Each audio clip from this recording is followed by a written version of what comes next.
Crane, you recognize for 5 minutes. Thank you, Mr. Chairman. Thank you guys for showing up today. I'm going to start with you, Mr. Jacobs. Your testimony indicates that last year you didn't spend 10.1% of your disability compensation and pension funding, and the year before that, 11.7%. Doesn't that suggest that Veteran Benefit Administration is holding on to too much money or ineffective in paying benefits? Congressman, I think you're referring to the carryover in 22 and 23 in the CMP account. What I'll say is for the 20 years leading up to the passage of the PACT Act, our CMP account grew at an average annual rate of 8%. So there was a pretty steady growth, which enabled us to make our projections with a relative amount of confidence. In the 2 years since the PACT Act has passed, we've seen significant growth well above and beyond the 8%. So in 22 and 23, we saw 17% growth, or I'm sorry, 23 and 24, we saw 17% growth and 16%.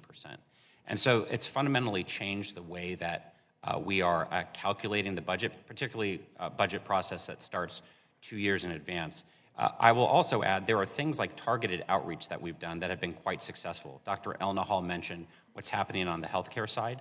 We've done outreach targeting veterans who submit what we call an intent to file, which is a process whereby a veteran can submit a claim, they start it, they have a full year to complete it and preserve the earliest possible effective date. We identified that there was a significant percentage of veterans who were not finishing the claim in that 1 year and losing that earliest possible effective date. So we did targeted outreach to them, and we were able to increase the percentage of veterans who completed it within that first year by 11%. What that's meant is we've increased the amount of retroactive awards we've been able to pay veterans. So as a kind of a base reference, in 2021, we provided $4.2 billion in retroactive awards. In 2024, that grew to $9.59 billion. Those are the types of factors that make it hard to. All right, next question, still for you, Mr. Jacobs.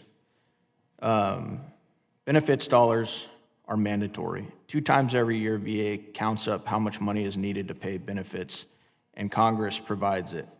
Any budget shortfall is due to the quality of VA's estimates, not Congress's willingness to fully fund benefits. Do you disagree or agree with that? Congressman, I agree that Congress has been incredibly generous, not only in passing our budget, but in passing the supplemental. We have to do a better job of updating our estimates, and we will do that, particularly in light of the recent changes over the past 2 years. On that note, Ms. Duke, you were talking about this new program that you guys are going to implement this year that Mr. Luttrell was talking about. Do you have a more accurate timeline for us of when this program will be up and running?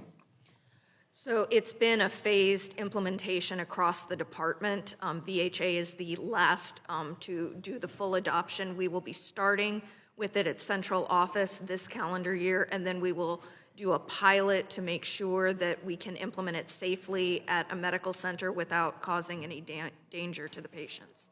Okay. But we're still working on the final outreach depending on EHRM rollout as well. All right, my next question is for also you, Ms. Duke. You were originally planning to carry over $10 billion of unspent medical care dollars into fiscal year 2025, and you actually carried over $12.9 billion. How could you have justified any budget shortfall under either scenario?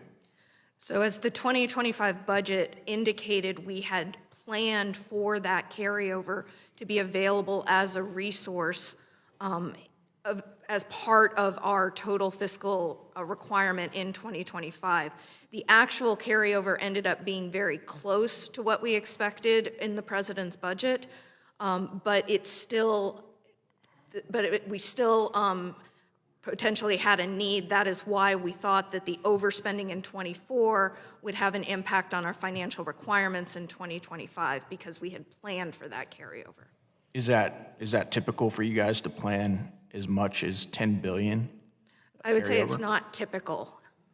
This was in part the adjustment from the fact that the PACT Act was enacted after we had already submitted a discretionary appropriation request that didn't know that the TEF would exist. All right, next question. Dr. Elnahal, your $6.6 billion shortfall includes $2.6 billion to purchase equipment, including $2 billion in regular annual spending and $600 million to catch up what you deferred last year, What is the equipment, and why didn't you budget for it originally? The equipment ranges, Congressman, from everything from IV pumps to more complex and technical medical equipment needed to do surgeries, medical implants. So it's a wide variety of equipment types. Well, those equipment types seem probably pretty standard, right? Standard, yes. My second part of my question was, why didn't you budget for it originally? So we actually ended up making decisions as a system to defer upgrades in a way that thankfully did not impact patient safety, at least to the information that I have, but by definition will not be possible again this fiscal year. You can only extend the life of equipment for a certain period of time, depending on what it is. You have to stay within the manufacturing guidelines on replacement and refurbishment. We were able to delay $600 million last year that we will not be able to delay again this year. Thank you. I yield back. Representative Brzezinski.